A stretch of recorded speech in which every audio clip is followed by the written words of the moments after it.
Te Lutete. Mbote. Tolingi koyoka te tika iko tolingi koyoka te. Tolingi koyoka munoko ya biso ya hymne national na Lingala. Est-ce que ukoki kobetela biso munoko ya biso ya hymne national na Lingala? Kitokei. Telema mwana Kongo, tosangani na pasi, tosangani na bokasi pona bonsomi, tombola elongi, egumba makala, pona yango, tokamata lolenge, malamu, na kimya batwangu ya, na musala, dokotonga, mboka kitoko, koleka, na kimya mwana mboka.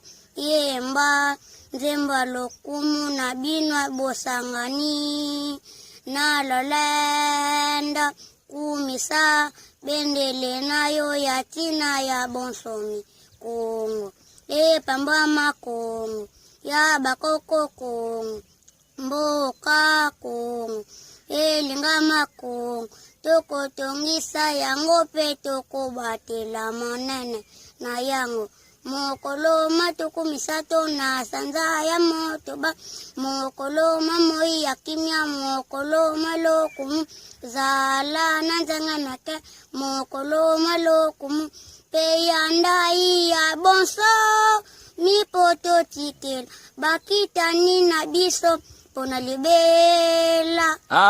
Lutete Matondo. Wao tutu koyoka munoko penda ya biso ya lokota ya Lingala, penda ya hymne national. Yango nde oyo boko saka biso yango te.